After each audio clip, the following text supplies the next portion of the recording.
You're the lightweight, the welterweight, now the light heavyweight. Next time this tournament comes up, do you defend your title or do you let Gordon Ryan step in? I let Gordon Ryan step in. He'll be competing in the 170-pound weight class where he rightfully belongs. We all kind of move around in the weight classes because you know, each of us is a little bit different. You know, Eddie takes the lower weight classes, I take the middle ones. But realistically, Gordon could be competing at, you know, 170 easily. So I'm going to let him take that one and get a crack at it. I think these little guys are in for a rude awakening for the king. Going into, you know, any EBI, it's always just as exciting as the first one I was in. There's always new people, there's always new challenges, and for me, there's always been a new weight class. I did the 185, I did the absolute, and now I'm going to do the 170. So it's new challenges, new people, different weight classes, and just new experiences. I beat some big guys, both physically. They were much bigger than me, and their names, you know, ADCC champions, world champions, things like that. And I came in and I won that, and no one expected me to win that, so that was good. And then I came back to do the 185-pound EBI, and I submitted 3 out of 4 opponents in regulation in that one. So I'm overall happy with my performance, but there's always room to improve. I didn't submit everybody in regulation. I submitted, I think, 5 out of 8 people in regulation. So definitely pleased, but there's always room to improve.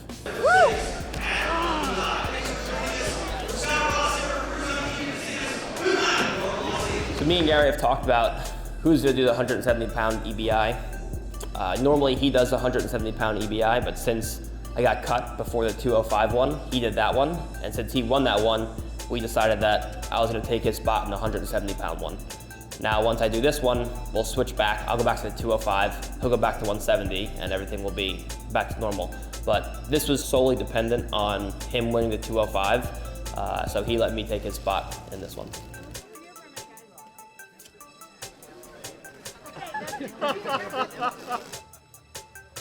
Gary was a huge part of my development. I mean, he still is, but he was my main instructor from blue belt until purple belt, I would say. The thing that he really helped me with was just kind of a mindset of not always trying to win in training.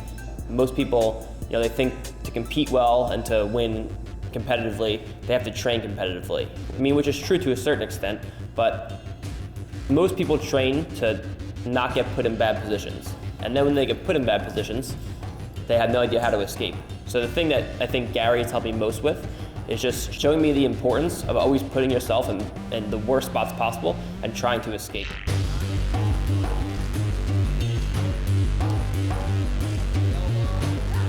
Because then when you go into competition, you have no trouble going for you know, an armbar from top mount and worrying about winding up on bottom, or bottom side control, bottom mount, whatever the case is, because you're used to being in those positions. But when you put yourself constantly in bad positions in training, you're not afraid to be there when you compete, and it's just helps you be more relaxed when you go into these competitions.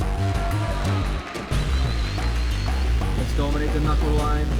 As far as John's helped me, everything that you see in my current game today is mostly because of John. All the leg locks are because of John, the back control is because of John, the guard passing is because of John, the guard retention is because of John.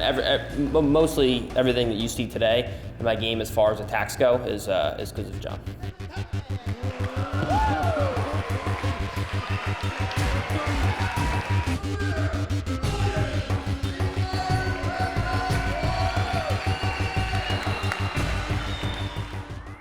Kyle Griffin made it to the finals in EBI 8, and he got to the finals with a hurt arm, and he got beat by Gordon Ryan, but he looked spectacular before that, and that was 185, so now he's cutting weight, he's at 170. This guy's gonna be very, very hard to beat. Kyle Griffin could take the whole thing. In the first EBI, I was able to go to overtime and win in overtime, and it's exciting. You know you're down to the last second.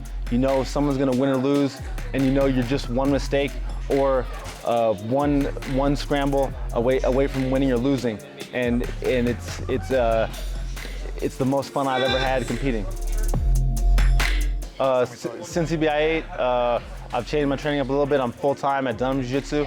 I also train at Happy Hour Fitness with my good buddy Lav, and then I just you know, been doing the same old usual stuff, training and waiting for this next opportunity.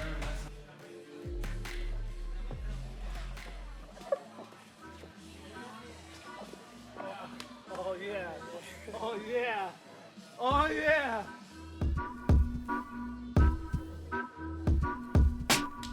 I had a great time. It was awesome to be able to compete in front of a large audience and have a greater appeal than the average jiu-jitsu tournament, and also in turn have a great opportunity to win money and be able to be part of a big event. Oh, there it is! Kyle Griffin submits Eduardo Telles! My go-to style has turned into submission only. I've kind of changed my style to really focus on the submission only tournaments and be able to win the tournaments that have prize money. You have a chance to win $20,000, and that's something that, like, whether you use it for good or evil, $20,000 is $20,000, and that's a motivating factor. I'm sure I'll be responsible and spend some of it on smart stuff, and I'll probably be an idiot and spend some on stupid stuff. But I look forward to the challenge of trying to win the money more than the actual money itself. In order to prepare the best for EBI, you have to put yourself in the situations a lot. Put yourself in the overtime situations of being someone on your back, giving up your arm, and I think it allowed me to stay calm the first EBI. I felt like I was in trouble, but at the same time I felt relaxed enough and composed enough to not panic. And I think if you panic is when you're most likely to lose. Get his arm broken here. Oh, that is deep. Kyle Griffin on his way to the finals. His arm cannot be feeling good right now, guys. Wow. Since the last EBI, I think a lot of people just appreciate my willingness to sacrifice my body to try to win, and that's what I want to do. In the last EBI, I think that I did good because I had a great group of guys helping me. I focused a lot on just conditioning and being able to do the whole tournament. I think it's a hard to do 4 matches. Everybody can do the one, but to recover and do 4 matches. The big thing for me about this EBI, about EBI welterweights, is I get a second chance at Gordon Ryan. I'm hoping to get a chance to perform better than I did last time. I felt like I did not perform in the finals last time, and I just want a second chance at being able to get a match against him.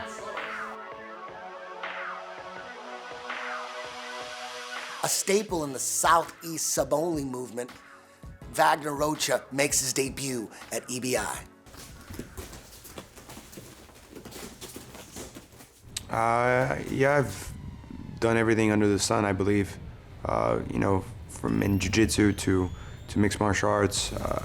Jiu-jitsu, I've done the ADCC, won ADCC trials twice, been in the finals 3 times. Tremendous amount of accomplishments. Fought in, you know, MMA in the biggest organizations in the world. So yeah, I've done UFC, Bellator, Strikeforce, all the big events there's ever been. I've competed in them. Important thing to happen because that's the beginning of something that's happening with jiu-jitsu. It's taking another direction. So winning a title and probably the biggest event happening right now would be tremendous. EBI is the biggest professional event happening in jiu-jitsu at this moment. Winning the title in EBI would be great. It would be definitely something to mark history for myself. Especially how these titles haven't really been won by anybody else but a couple group of guys. Yeah, there's a lot of styles out there, and my style is winning. People remember who wins. Whether I feel like I can submit the guy or I can beat him, by an inch or a mile. My goal is to win. With the system where it doesn't allow you to get scored on, you can actually open up a little more to try to chase the submission, and if you end up in a bad position, it's not a big deal as long as you know what you're doing and you have good defense.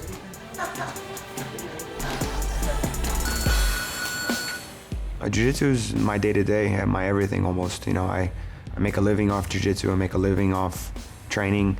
I train every day, 6 days a week, except for Sunday I rest. My whole life revolves around what I love. and everything I love is involved in jiu-jitsu. Where EBI makes sense, you know, it's a tournament where it's rewarding professionalism, you know, where a lot of jiu-jitsu out there now is not, jiu-jitsu in itself has taken a step backwards, because, there's a lot of people that are promoting and making it big, but they're not really rewarding the professionals, the guys who really put on the show, the guys who are on the mat, the guys who entertain people, so I feel like it's not, fair that, a guy who's trained, 20 years of his life, has to go pay to compete, to entertain people, to make a name. And EBI has done the opposite. They're paying you, they're flying you, they're taking care of you, they're putting you up, they're, making things like this, where you expose yourself and you expose your brand.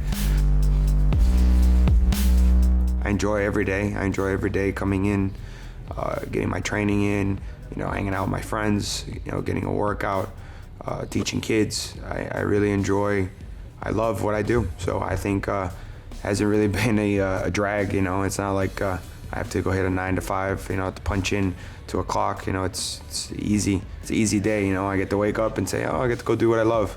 So, I mean, it's not really that hard. It's not a no-brainer,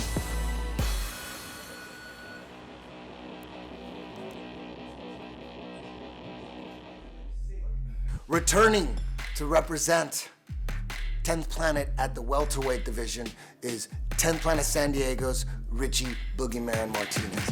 He's changed a lot since the last time we did the welterweights. He is so dynamic and so explosive offensively. You make one mistake with Boogie and it's over. He's such an amazing finisher, and that's all he's thinking about. He has no idea how to just sit there and relax. He's always attacking. And you're gonna see a brand new Richie Boogeyman Martinez. You have to understand defense. It definitely, Gio says it best, I want to be like Houdini. I want to be able to escape everything. Eddie says the same thing, but he just says it differently. It definitely gives you confidence. When they can't tap you out, it's like, oh, this fool ain't gonna tap me out. I can smash this guy, so having a really strong defense makes you believe in your offense.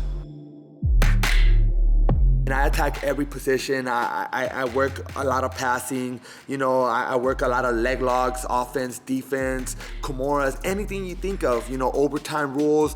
My mission is always, like I said, the same thing, just going in there and killing it. So no matter what, I'm not working on anything specifically, I'm working on everything. Can't get choked out.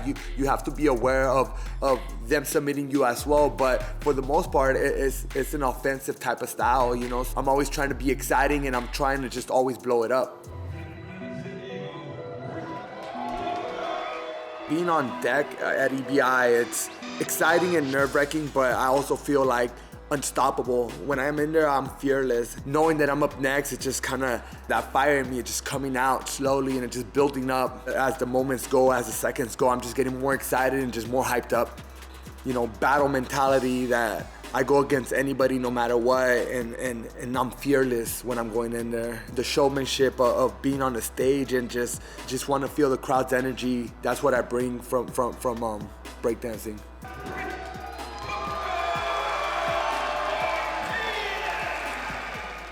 Winning an EBI belt would mean the world to me. The ultimate of what I love, which is jiu-jitsu, something that Eddie Bravo created, so it's more special to me than most people think, It's what the guy that gave me my black belt created, so I want to give back to him by winning EBI. By far the best competition I've ever done, no matter whether it's jiu-jitsu, breakdancing, or anything else. It's just that energy that it's more incredible to me than fighting MMA, like it's just the ultimate pinnacle of just exciting, and just EBI is just the most exciting place I've ever been or competed at. I learned a lot from my past experiences in EBI. One of the things that's huge is like I can't overcommit to certain moves or certain submissions. I have to understand my strength, so if I'm using my strength too much, I know that my arms are gonna get burnt down and stuff like that. Little things that should have caused me wins, they've caused me losses. Darragh O'Connell beat me at the last 170. That's the guy that I felt I burned down my arms. I had him in the darts in 30 seconds into the match. And I just fucking just breaking his face. He was all bloody. And I just burned my arms out. And I couldn't, that's it. You know, I burned my own arms out. I was like, fuck. That's the kind of stuff that, you know, made me realize what I need to do to make me better. You know, and jiu-jitsu is a game of inches, you know, and it's a frustrating match for me to think of, and definitely drives me to want to win this 170 title even more. Darragh O'Connell, representing Ireland, is back after a great performance EBI 3 where he got to the semifinals. It's on, it's over. Darragh O'Connell, victorious over Javier Vasquez. It's really cool to be invited back to compete on EBI. Obviously, a big honor to be asked by Eddie himself, someone I look up to a lot in jiu-jitsu, and especially considering how much it's progressed over the last while. The EBI I did was EBI 3. We're now on 11, and when I competed the last time, it wasn't on Fight Pass. It didn't have the same momentum. It wasn't as big as it is now. So it's definitely probably cooler to be invited this time. You got Bruce Buffer's gonna say my name and shit, so that's pretty cool too.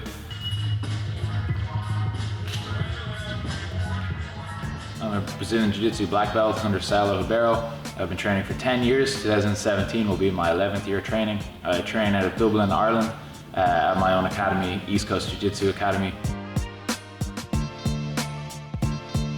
My specialty would definitely be chokes. I like darts chokes, guillotine chokes, rear naked chokes. Most of my best wins, I guess, have come from those submissions, so. Yeah, I train leg locks a lot. They certainly wouldn't be my A game in terms of application in a competition setting, but I really enjoy defending and escaping leg locks and competing with them. I think they make it much more exciting. They make it a much more dynamic sport. For me, I certainly would like to try to avoid any situation where I'm in the overtime rules. It definitely gives someone a chance to beat you that they might otherwise not get. But to me, it's just the rules are the rules. They're there to make it exciting, to make it good for the crowd. And the goal of the overtime is just to have a winner and to make it exciting. And it certainly does that. So I think the overtime rules are really cool. I think people like them. And as long as EBI is going, I'll be happy to compete in it.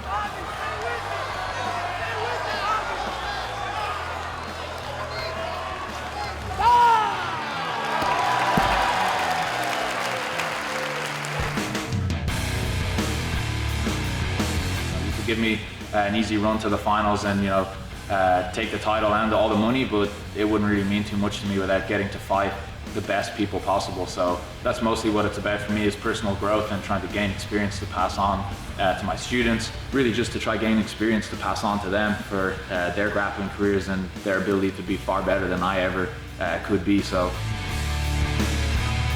if I did end up winning, you know, 20 G's out of doing it, or however much money it is, I would just probably reinvest it in my academy, save it or something boring like that. I'm not really much of a man for material possessions, so.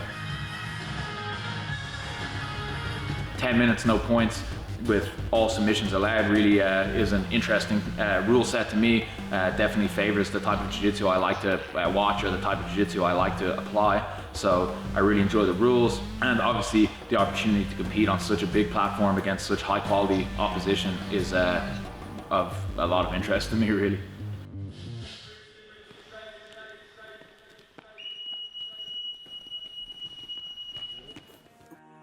I find EBI very fascinating. It really focuses on areas that I'm normally, you know, in classic jiu-jitsu tournaments, you have to get control, you have to be dominant at all times, or you will lose.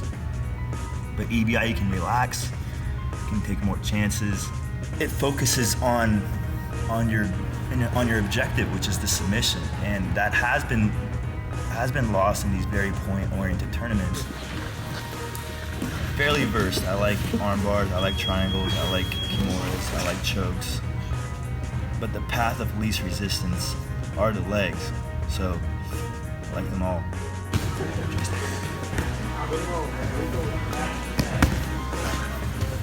Well, I started in a traditional style.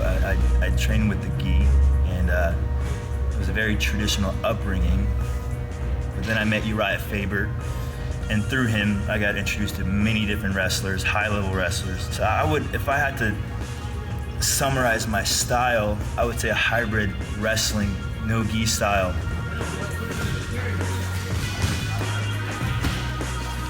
I do come from a gi background, so I am a black belt with the kimono. And I've competed at the highest level with the gi. But yeah, wrestler slash jiu-jitsu. Very, very interesting perspective, and it's going to be fun to partake in my first EBI and further develop this style.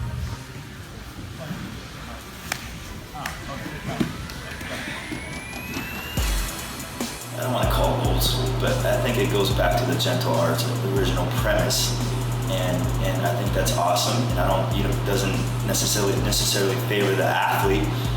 It favors the intelligent grappler who goes for the finish, which is what jiu-jitsu is all about.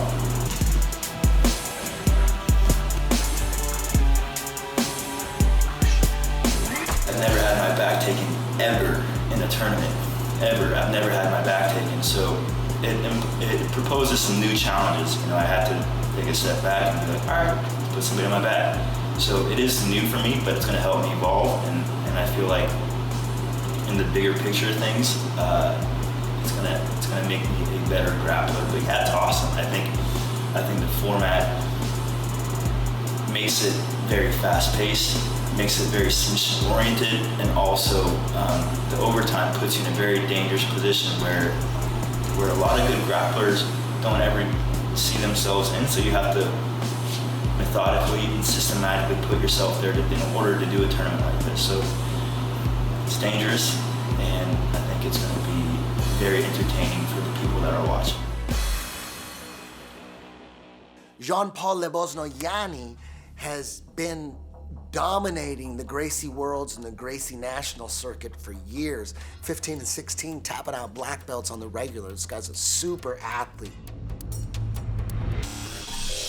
I've been waiting for him to turn 18 so I could throw him in there and see how he does with the best in the world. See how he does against a Gordon Ryan, a Kyle Griffin, a Boogeyman. Let's see it. I mean, this guy might shock the world. We'll see. I got into martial arts when I was a very young kid. My father opened up this gym about 30 years ago, and this is where he trained Royce Gracie all through his UFCs, and I pretty much was born into the sport. It was just really interesting. It gave me kind of a taste of what my future would be like, seeing the best of the best come in here, from Royce Gracie to recently Conor McGregor. It's really a blessing to have the connections and the people that have come in here to really show me what I have in store in the future.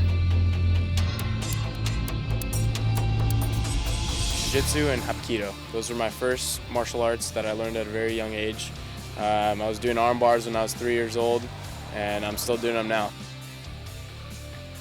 I love Jiu-jitsu mainly because I've been doing it since I was born. It's all I really know, and it's where I'm comfortable. It's my happy place. Every position, whether I'm about to have my arm torn off or I'm about to break someone else's arm, I'm comfortable. And it's when I'm down in the dumps, I know I can come on the mat and I can leave, as a better human being. It's something that continuously shapes me, and I'm always being humbled, and it's something that I would never ever take out of my daily life. Some of my accomplishments are being an IBJJF World Champion, winning Gracie Worlds at the black belt level, and just always grinding and being determined to improve every single day I walk into the gym. So after watching my good friend and training partner, Vagner Nunez, in the EBI Absolutes, I realized that I could really perform and excel, on the EBI stage, and it's something that I really wanted to do. While I was there watching, I remember telling my dad, I want to be up there. I'm going to be up there soon. I bet that they think they're going to have an easy first match. I know that everybody's thinking that, but I've been training just as long as you guys. I've been on the mat since I was 3 years old, and I have the ability to catch people off guard when they expect it least. Right now I'm ranked 5th in the state for wrestling, so I have that background. I'm going to be going for the takedowns. I'm going to be pushing and grinding the whole match no matter what. And my goal is to submit the person. And there's a high probability that that's going to be in an armbar because that's all I drill and that's all I love to do. And I know that at EBI 11, I'm going to shock the world.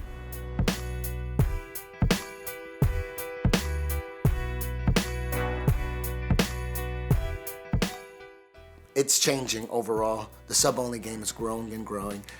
There's tournament after tournament adopting the rules, and you're just seeing it grow. It's like, there could be like 20 EBI sub-only rules out there, and it's a wonderful thing. You know, I like seeing them all grow.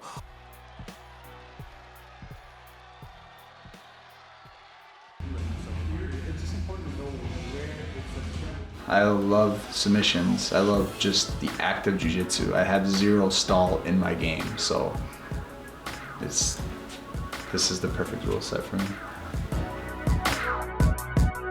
I took double gold at the Abu Dhabi trials. I won the Metamours Challenger. I do a lot of submission-only tournaments. It's probably my favorite format in a lot of ways, especially when there's stakes involved, like there is an EBI, which really enforces action. I feel like I thrive when there's action. I love the scramble. I love when my opponent's coming at me. That's what jiu-jitsu is about, so this is the perfect rule set to enforce that. I'm not limited to just arm bars or leg locks or one thing. I'm going to be attacking from all angles all the time. So 10 minutes, this is the perfect format for me. As long as, you know, my opponent's willing to do the same, or if he's willing to be aggressive, we're going to put on an exciting show. This is the style that I'm designed for. My specialty is versatility. I wouldn't limit myself to just one submission or just being like the triangle guy or just the footlock guy. I like to do it all. I think that's my specialty, is being able to mix it up and maneuvering through various submissions. Honestly, I do it for the challenge and for the jiu-jitsu. It's just a great way for me to see where I'm at. It's a great gauge.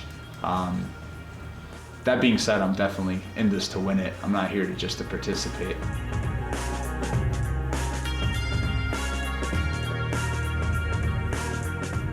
Eddie Bravo is somebody that I've watched even before I did jiu-jitsu. I used to listen to the Joe Rogan podcast. Oh no, I still listen to the Joe Rogan podcast all the time, but I used to listen to it before I did jiu-jitsu, and he's actually one of the leading figures that kind of, his enthusiasm got me excited about jiu-jitsu, and it's pretty amazing and a little surreal that I'll be competing in his tournament. So I'm really excited. I want to show him that this is the style, this is the perfect rule set, this is what I've been training for.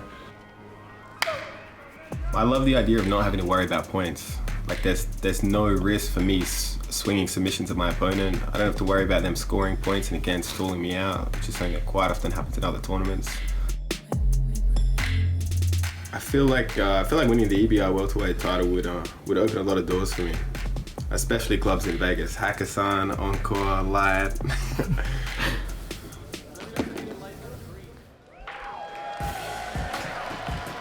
I think in the world of submission grappling, it is the biggest event in the world. I would imagine it has the most spectators in the world. A lot of people still consider ADCC and the IBJJF to be the most prestigious events, but I feel like with what EBI is doing, it's definitely on its way to the top. Right now, I've been focusing on a lot of wrestling and judo. Given that every match in the EBI format starts on my feet, I really want to develop some strong takedowns. So like I would say right now, my best moves would be drop Sianagi, Osotogari, oil checking, lateral drop, fireman's carry.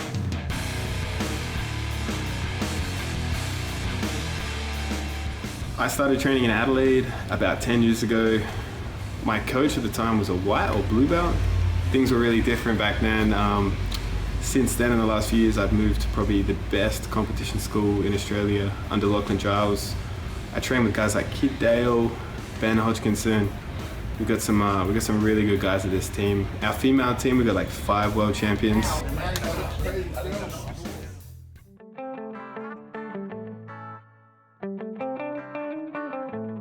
I've been training in Brazilian Jiu-Jitsu for 10 years. I train at the Indiana Brazilian Jiu-Jitsu Academy under James Klingerman.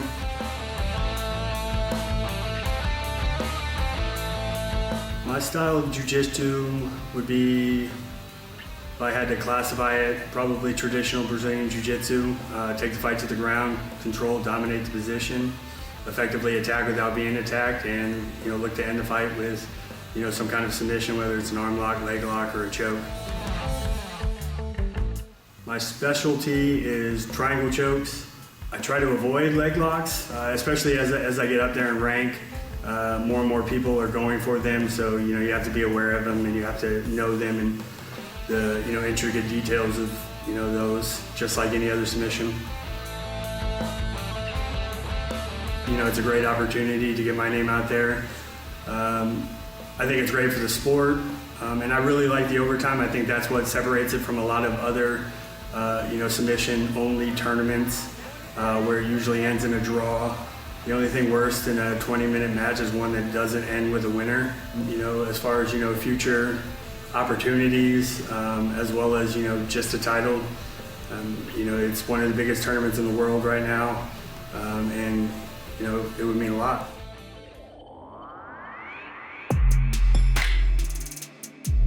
I don't know. I love the sport. I love competing. I love the friends that I've made along the way, and just the opportunities that it's given to me. My jiu-jitsu takes up 99.9% of my life. All my friends have choked me unconscious at some point. In fact, I have one friend that doesn't train jiu-jitsu that I talk to on a regular basis. Other than that, jiu-jitsu, teaching, competing, training, traveling to do all of the above, take up the majority of my life. From TriStar, Oliver Taza's been wrecking shop. He's winning all these sub-only tournaments all over the Southeast and the East Coast, and he won the Grappling Industries EBI qualifier to earn him a spot at EBI 11. So I had a time where I was doing more only point system, IBJJF, UAE, whatever it is. And lately I've been doing mostly sub-only, but now what I want to do is be able to do both at the same time and really open up more opportunities for myself by doing everything. That's what interests me the most. So yeah, whenever there's a big fight also, I'll tune in, I'll watch it. There's always stuff to learn. Somebody has to win. There are no draws, no judges. It's clear who won after a fight. And sometimes in overtime, you don't really know who wins, maybe by a couple of seconds. It's exciting. Also, you get a lot of surprises, like when Gordon won the absolute. Main training partners at Renzo's, of course, will be Gordon Ryan. Brings a lot of pressure to the game, a lot of back takes, very heavy on top. Whereas when I roll with Gary, it'll be more scrambles, moving around, standing up, back to the ground, danger wherever we go. And Eddie, it'll be more like I'm posting on the mats, I can't get my balance, I'm always trying to get my balance back. Next thing you know, I'm on the bottom, fighting for my ankles. So our three of them have different styles, and there's a lot to gain from rolling with each one of them. Every rule set has pros and cons, so it was interesting. And now I see like it's most sub-only events are using it, so I feel like everybody agrees with the fact that it's a pretty exciting rule set.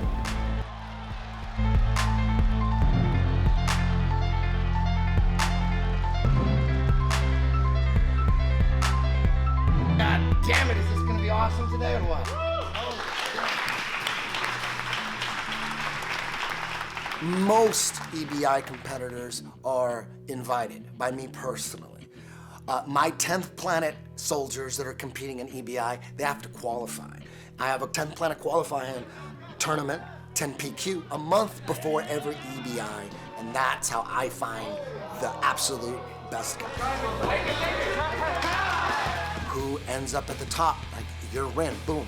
And the last one we did a couple weeks ago, Nathan Orchard, he's one of those guys like Gary Tonin. He's a multiple division kind of guy. Nathan Orchard could fight at 55, he could fight at 170. Well, I've competed against a lot of these guys in this tournament coming up. I'm just gonna keep doing what I do and focusing on playing my game, not worrying about what they're doing. I didn't even watch a lot of the matches today because I don't care what everyone's doing. I've got to do what I've got to do. So I want to beat the best anyway, you know? So I'm happy to go against the best there are. That's what I want. So it's all good with me. Tap. The more I learn and grow, the more I realize I have infinite potential. I mean, we all do. And so it sounds maybe dramatic to some, but my life goal is to make the world a better place. That's what I want to do. Now, the tool I use right now to do that is jiu-jitsu. I've seen what jiu-jitsu does to free people's lives and give them confidence and health and all these amazing things. So right now, jiu-jitsu is my tool to help just create a better life for everybody. 15, 16 years I've been studying grappling and martial arts and things like that, but from the time I got my blue belt to my black belt, almost to the exact day was 2 years. It seems like it was fast, but trust me, I've been working hard for a long time. I feel like at the highest level, you know, there's only so many techniques, and techniques are great and everything, but it's who has the mental edge, you know, who believes in themselves the most, who will get out of their own way the best.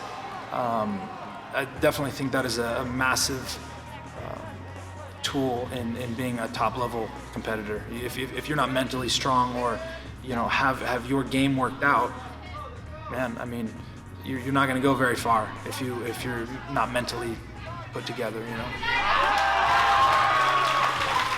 The real truth is that I'm not doing this to win. I'm doing this because I'm doing jiu-jitsu because it helps me become the best version of myself. And when I'm the best version of myself, I win. So winning is a byproduct of being the best I can possibly be, working the hardest I can, giving everything I have. So I think that's where, you know, I might have a slight edge is I realize that I am the only one in my own way. You know, our minds are limitless, but our minds are the only thing stopping us from being limitless. So, you know, as a good friend put it, you know, it's almost a key to a gateless gate, realizing that you need to get out of your own way. If you want to play points, cool. If you want to do the gi, cool. If you want to do sub-only, cool. If you want to do sub-only no time limit, beautiful. Like, it's just, if you're doing what you want to do, that's what I really care about. I'm just glad to be a part of it in any aspect of it, so it's all good with me.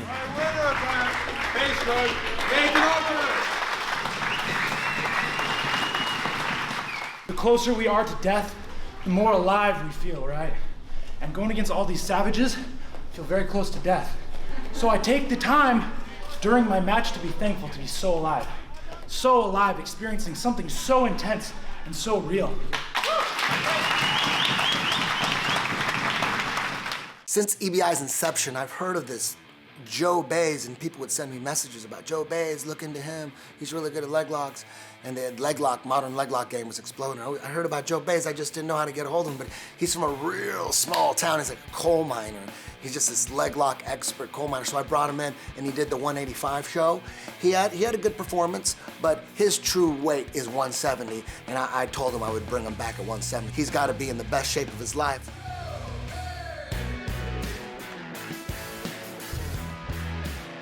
You know, I'm still relatively unknown, but I was definitely one of the front runners of the game. You know, your old school guys will definitely be able to tell you that, but it's just awesome now. And, you know, I'm getting older and stuff, and finally getting on the big stages. The hip game that's going on now is the same one that I did like 14 years ago. I was winning with leg locks in competitions. The only thing that's different now is that everybody else does leg locks. So if anybody trades, they've got a chance against whoever it is.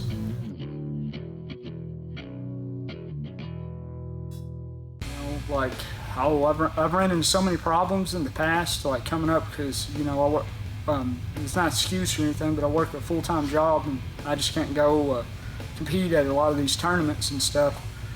And I try to do local super fights and everything, and you know, not name any names, but anytime I try to go against a Brazilian or something, they'd always gotta do the gi fight, where, you know, I wouldn't face me no gi to do heel hooks and stuff. So it's awesome. Now everybody's thrown in together, and it's a great thing. You know, EBI has definitely pushed our sport forward and made it to where, you know, I'm actually getting to go out and fly places to actually grapple. If you'd have told me that I'd be able to do this stuff years ago, I'd told you were crazy. I'm not a trash talker. I'll never be a trash talker. So, you know, getting an invite to this is like a very, very big deal for me. I think you know, I've got a really good chance. Like I said, I respect every one of them, but if they go to trade against anybody in the world, you know, if they trade leg locks, I've got a chance, you know. So, you know, I think I've got an awesome shot to win the whole tournament. And winner by straight ankle lock, Joe Baize. Making his EBI debut, American top team Atlanta black belt, Sergio Ardila. I've been training for 8 years last December, actually, and I've been training American top team Atlanta most of the time. My style in jiu-jitsu is pretty simple. I push the pace. I try to go for the finish. I'm also very cautious. I always know where I am, and I don't make many mistakes. My most important victories are those where I face some adversity in the match. So any match where I really have to dig deep and kind of push through to win, those are the ones that mean the most to me. Persistence. You know, if I don't find a way to win right off the bat, I'll keep looking for openings, and I'll pull out the W. Am I into leg locks? I wasn't into leg locks all that much a couple of years ago. Then I went against a guy named Eddie Cummins, got me in a leg lock. It's just been all over the internet, and I've been forced to learn leg locks, and I do enjoy them now. I don't do it for the money, really. Honestly, I don't think there's all that much money in jiu-jitsu as it is. And I just do it to express myself, have fun, and improve as much as possible. If I won, you know, 5, 10, 15, 20K for doing this, I'll probably just take 5 or 6 of my closest friends, probably go drinking somewhere and just go party for a weekend. Make sure I spend all of it. Honestly, I imagine like Eddie Bravo was just sitting around with some of his friends and trying to figure out what the coolest type of tournament would be. And the thing I like the most about EBI is it just seems like it's flexible, it's fluid. If something comes up that people think is gonna make it into a better tournament, I imagine Eddie will be cool with doing that. And I just think they have the right mentality to make a tournament that really brings a lot of eyes to the sport.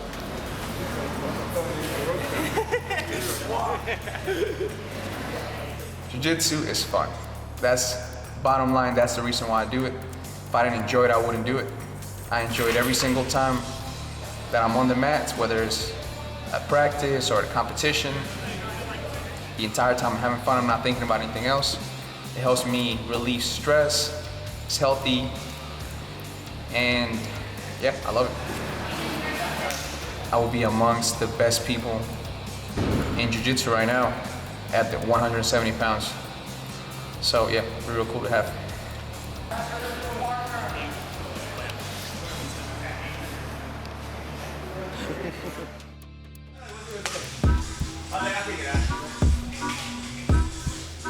My name is Marcel Gonalez, and I'm a black belt under Roberto Barrel Cyborg. My biggest accomplishment in life is to be able to live off jiu-jitsu. So I think my biggest accomplishment is to move to America, be able to have my own gym, be able to have time to teach, train, and compete. I competed in Abu Dhabi, at the Abu Dhabi Pro in 2013. I won the trials for that, and also I won the Metamoris Challenger on my division at 170. I'm one of Cyborg's first students because Cyborg opened the school right by my house. I went there when the school was opening. I've been with him since then. I think it's been like 15 years. Came to America together to compete at the Worlds in 2007. I live in Beverly Hills. I stayed at Beverly Hills Jiu-Jitsu for 6 months, moved to Canada, lived in Canada for 6 months. Then Cyber came to Florida, and I followed him. I came a couple years later. I moved to Naples. I used to come here to Naples to do private class, to teach private class, end up opening my school, the class grow. And today the gym is huge. It's one of the biggest accomplishments I have in my life. I love Jiu-Jitsu. I'm a very emotional person. My Jiu-Jitsu is very emotional. So if I'm in a day, it will flow great, you know, and I can beat anyone. I understand the importance of doing the overtime. I think this is a great outlet for a lot of instructors and a lot of Jiu-Jitsu lovers.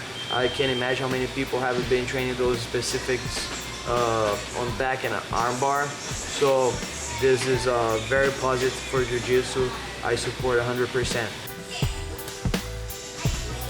Fight with the heart. I only know what's gonna happen when I step in there, when I feel the fight. For me, fighting is all about the energy. When I get in there and defense, offense, it's all one thing to me. It's all in the moment, making quick decisions, using the moves that I practice in training, just making that quick mathematic decision to see what is the best move in the moment, and that's my style, live in the moment. I'm feeling very ready, very ready. Actually, I started the year in such a good vibe. Everything's been falling in place. I went after, I did the hard work, I did what had to be done, and now all the opportunities are coming. They're coming my way. The ties are open to me, and the wind is blowing my way, and then I'm taking it. I'm surfing this wave. And all the hard work that I put behind the scenes, I got invited to compete at one of the mainstream Jiu-Jitsu tournaments, grappling tournaments now. Okay, MAB of all times. Okay? Good formula for success. So I'm honored to be able to participate to that, to make history on this. I had goals before, I visioned something. I went after it. I built my path, you understand? Made my connections, did my hard work, and then the invitation came, and it's a huge thing for us. Okay, guys, so you guys deserve that too, okay? You guys deserve that too. On Invitational veteran Jose Angel Llanas, representing Team Took out of Texas, makes his debut at EBI. One match at a time, one training session at a time, and go from there, you know, just ride the wave and enjoy, embrace everything, either the good, the bad, the training, anything I will embrace and take any type of energy, positively take it into the competition and use it in my favor. You confuse them more by trying to answer this question. I mean, right now it means everything. You know, this is my next challenge, and it was a goal of mine to try to be on a show, an event like this one. And I mean, just looking at it from watching it from home, it was just like one of those things that I was like, I just dreamed about it. You know, I know a lot of people are shy away from this opportunity because of the rule set. I really don't. I think it's a great opportunity. I think one day I don't want to look back and say I didn't do that because I was afraid or didn't like the leg lock, didn't like the overtime rules. Man, I'm down. I'm game. I think, you know, that this will give so much more to my life, and you know, my best thing that I can do is prepare the best and go out there and give the people the best show that I can. You know, my best performance.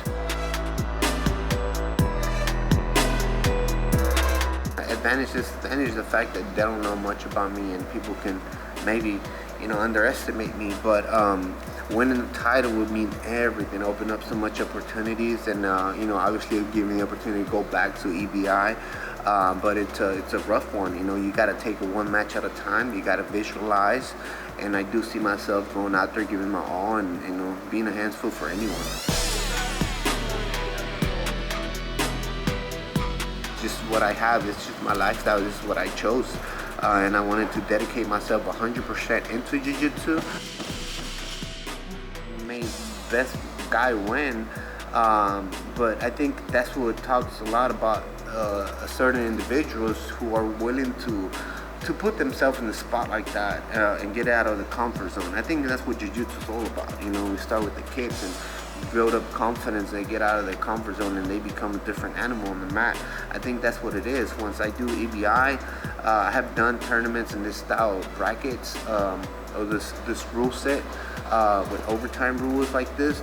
And so I feel like going out there and gaining a ton of experience is definitely gonna bring more confidence to my jiu-jitsu all around, knowing that I go out there and compete in any rule set, especially the EBI one.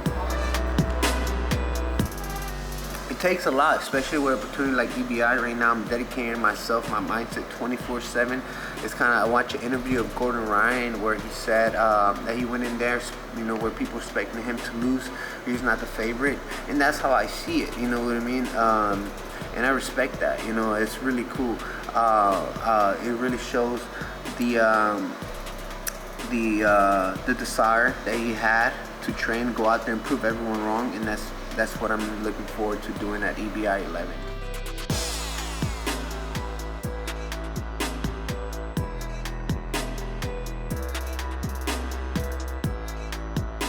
See a grappler out there competing and winning, doing well, we might see that part of him, you know, but the reality is that he has invested so much out of his time in private, you know, to go out there and be who he is. Sometimes we get caught up on the little bit of time we go out and compete, 10, 15, you know, whatever, however long your matches are. But the fact is we're out there training, you know, all the time in private, you know, just to go out there and try to give the best we can and perform, you know, in front of people. 1, 2, 3, teams up! Originally, the plan for EBI was to have strikes on the ground. Combat Jiu-Jitsu was the original plan. We didn't have any shows. I had a little trouble conveying my ideas to the commission. They were down for it. They liked it, you know, but they wanted me to stay in a cage, and they were gonna give me 2 3-minute rounds. You know, I don't blame them. It was just thoughts and ideas that I had. People thought I was crazy for those EBI overtime rounds. I would explain the EBI overtime rounds to people, and they just shut off, and they thought I was talking about flat earth or something. They just walked away. To me, it didn't look right in a cage. I wanted it on an open mat, just like they do in combat sambo. It doesn't have to be enclosed. Now, since they see EBI and they see the success in the format, then I asked them, I go, now can we do combat jiu-jitsu without a cage, just an open mat? And they said yes. They're really behind it. The commission is all for it. It's amazing. They've been wonderful. And so now here we go, combat jiu-jitsu. We're not taking away the old format of EBI, we're just gonna add combat jiu-jitsu. So EBI 11 will debut combat jiu-jitsu, but it's gonna be separate. We're gonna have a 16-man welterweight tournament. And in between each round, there's 3 spots. We're gonna have a 4-man combat jiu-jitsu tournament featuring J.M. Holland, Nick Honstein, Sheridan Moran, and Chad George. Competing at EBI 7 was an amazing experience. You know, I've always loved competing at the highest level, from when I was competing in MMA to now being able to have the opportunity to compete against the best grapplers in the world. The format that Eddie puts on is just incredible. I love it. And I mean, my first year as a black belt, I got to test myself against guys like Eddie Cummings, so it's incredible. Now that I've had the experience of being on that format, I'm really looking forward to this next opportunity, kind of merging into more of my realm, which is with the striking on the ground.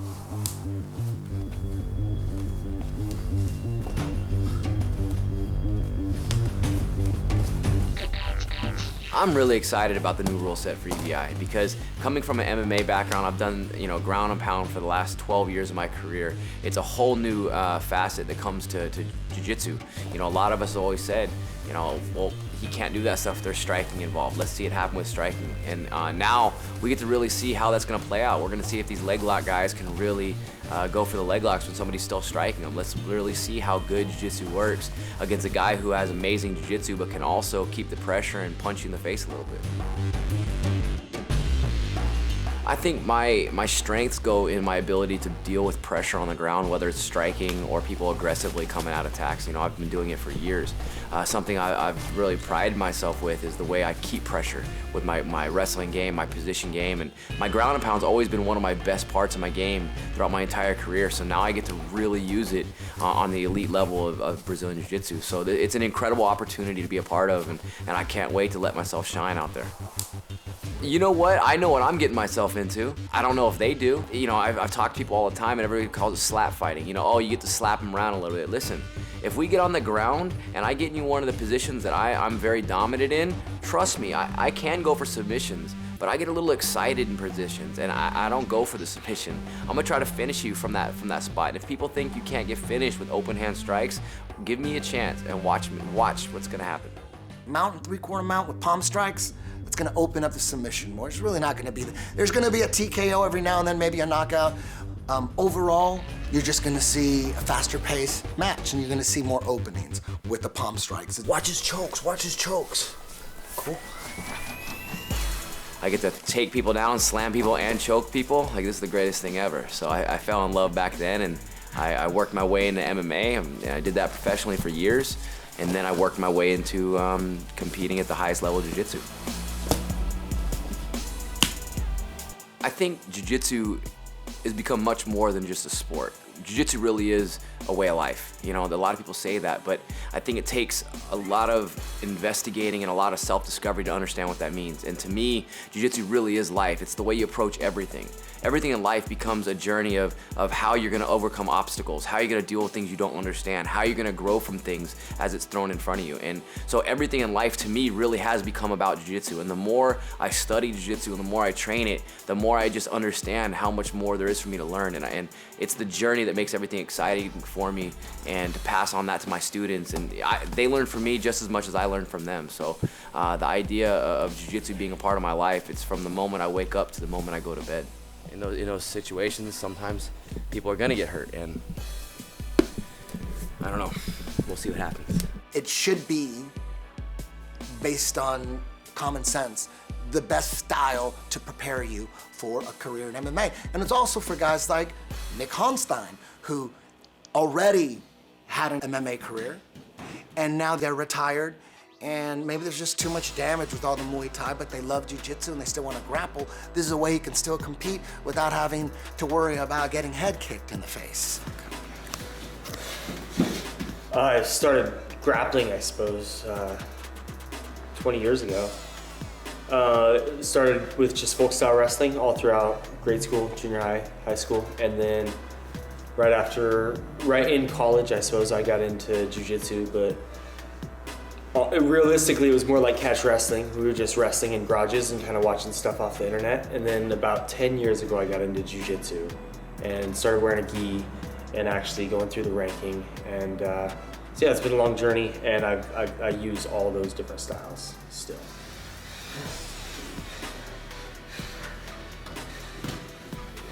I'm looking for takedowns, aggressive takedowns, smash and grab jiu-jitsu. Basically whatever it takes to get a good position and push them into a corner and take a submission. So you're looking for a lot of dominant control, and you can get creative in any way you want to kind of rip that submission out. A specialty is kind of hard to say, I guess. I've got a great double leg takedown that I don't think anyone can stop. You know, I do a whole bunch of other goofy shit. I'm not much of a leg lock guy. I like it when people go for leg locks, honestly. I hate to pose too much of a challenge, but most of the time when we get into a leg lock situation, I'm looking to come out on top and make them use that as a opportunity to pass guard. This particular format, the combat jiu-jitsu, I think is an awesome idea, and I'm really excited to be a part of it.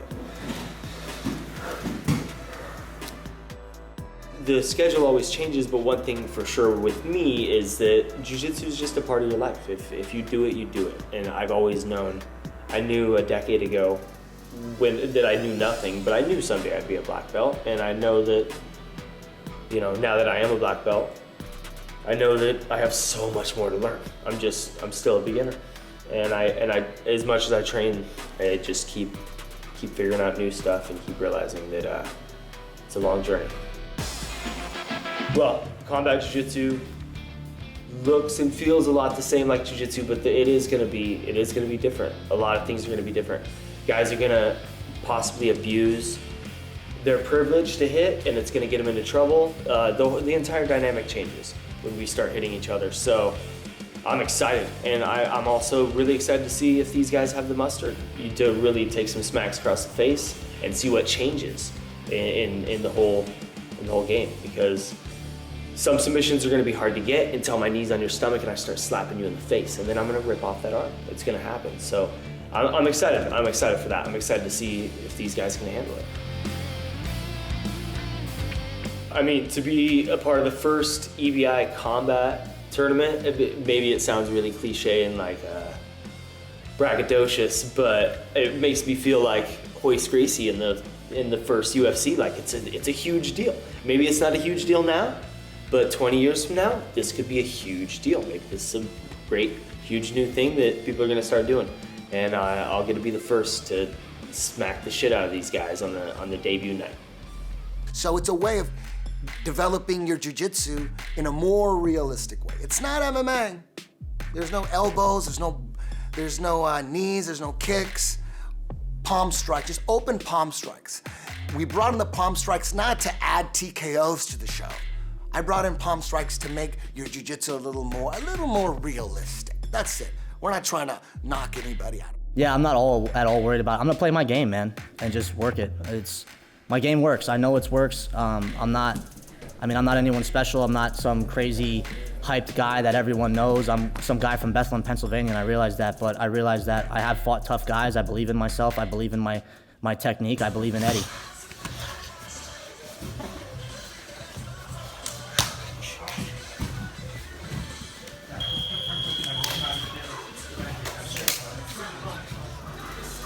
You know, Eddie chose me to do this, and he asked me to do this, and that's not for nothing. So I'm gonna go put on for my team and my squad for sure.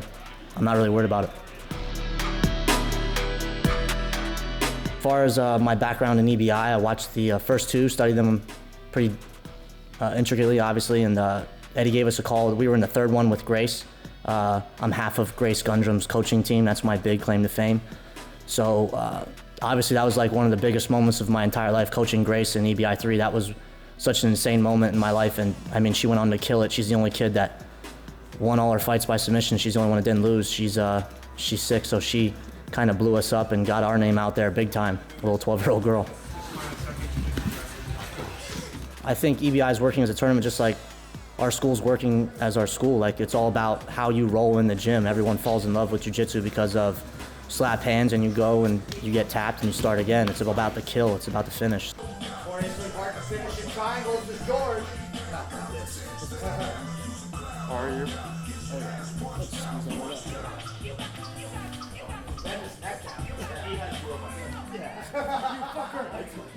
That's what we're about. We opened finishers in 2013. And by no means is it an accident that the whole sport is growing up, the whole submission-only movement, and it's headlined by EBI. I think people are into the finish. They don't want to see points and stalling and advantages. They want to see guys going after it and getting some cool stuff. Like, I want to hit some fly stuff. I don't want to hit, I want to hit what's coming up.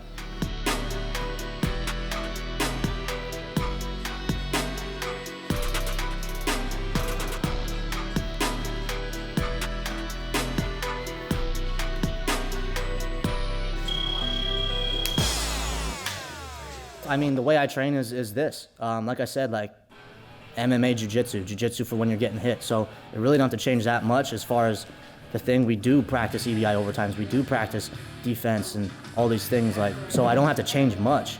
Honestly, it's hard to find guys that are willing to train that style with me, especially combat jiu-jitsu. I mean, you can have someone, like, how many schools have no gi days more than twice a week? So, and it's hard because you're competing, all the best schools, you're competing against them. So you do have to find the right people to help you. So I think we have to work a lot harder than, we get credit for a lot of time. We're in Bethlehem, Pennsylvania. So there's a whole scene out here that we started. There was no jiu-jitsu schools out here because I would have been at them. So I started my school as Blue Belt and built this from the ground up. And with my team, obviously, not by myself, but I don't come to class every day and have my instructor, showing me moves and showing me what to do. I don't have Eddie right here with me. So I have to go the extra mile. I have to travel. I have to train. I have to bring guys in. I have to, do all these extra things. So, but it makes me better. I feel like it's an advantage. It makes me hungrier.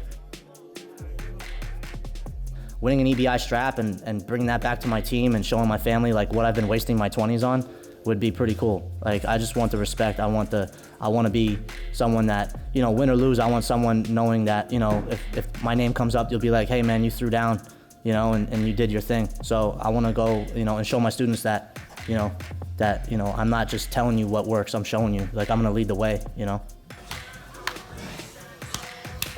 As far as striking, affecting, impacting the fight, or how many guys are looking for the knockout versus the submission, it depends. You got to take what your opponent gives you. If you got a guy tired, you hit him and you realize he's hurt, and you finish him, you can finish him with strikes. But if they're still defending themselves, there's gonna be openings that those strikes create that you can jump on.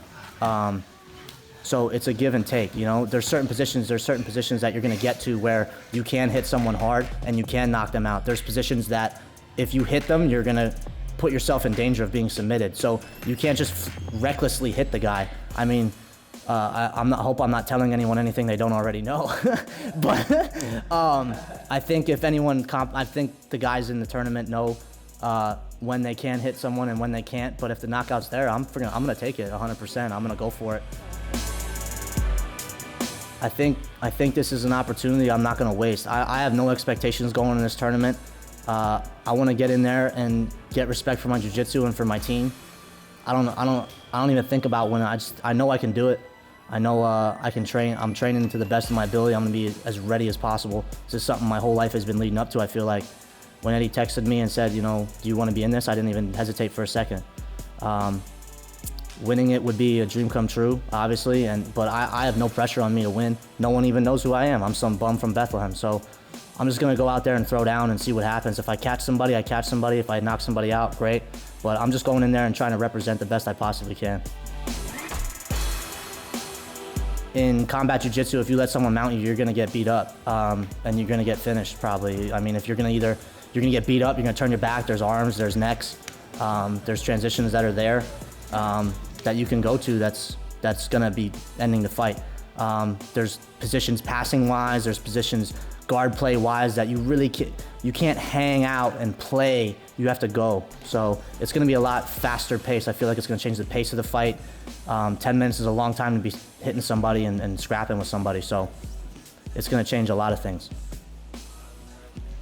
It's going to change the game for sure in some ways and not so sure in other ways. It's still a bit of a mystery of how it's going to look and it's going to play out. But really, it's not going to change the leg lock game as much as people think it might. It's going to tweak it a little bit, maybe. I totally embrace the palm strikes. I mean, I think that it completely changes the way that you do jiu-jitsu. I think it makes for a more aggressive, a more attacking style jiu-jitsu where there's really no safe spot because you can get hit from anywhere, so you have to continually be on the attack, continually trying to push the pace and make guys submit both mentally and physically. I think the palm strikes, again, kind of add that next evolution into the game. I think that, it's kind of the American dream to want to be a pioneer at something, want to be the first to do something ever. But I just like the whole concept of, really trying to become the best martial artist you can be. And so with that said, you have to test yourself in all kind of rule sets to really figure out where your weakness and strengths lie.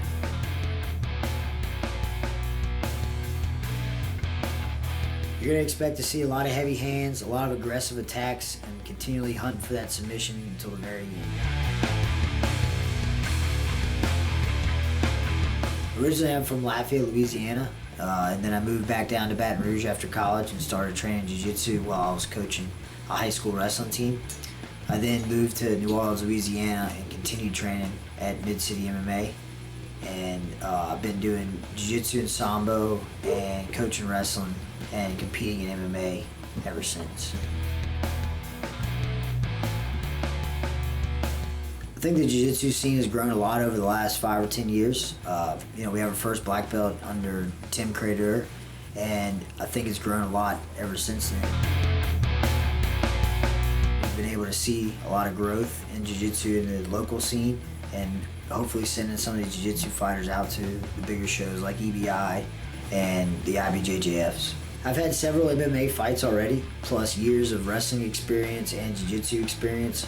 I think all of that tied together has made me a pretty versatile grappler.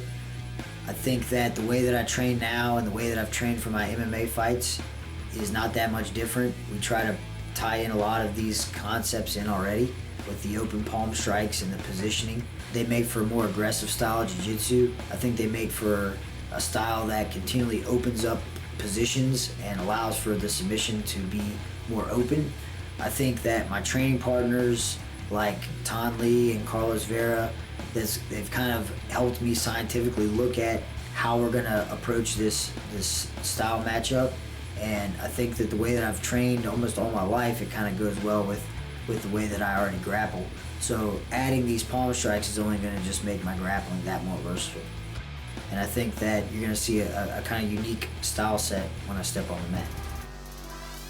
It's still impossible to be 100% ready, and you have to be ready to improvise and scramble and be ready to ad-lib against some of the top guys in the world in very compromising situations.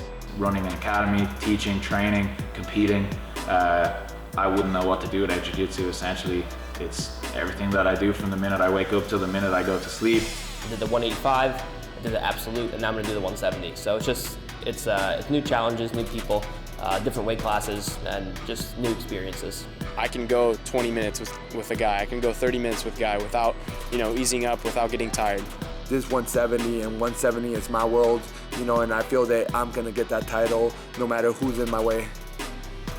I used to play before, but now I play for keeps because I'm too hungry to let it go. 10 minutes is a long time to be hitting somebody and scrapping with somebody, so it's gonna change a lot of things. I think we call it what it is. I think it's combat jiu-jitsu. It's open palm strikes while grappling. That's about as pure as you can possibly get when trying to test your grappling.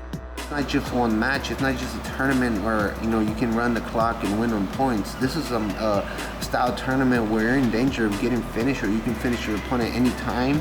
Whether I feel like I can submit the guy or I can beat him, by an inch or a mile, my goal is to win. I always remember, I'm not competing against these guys. I'm competing against myself.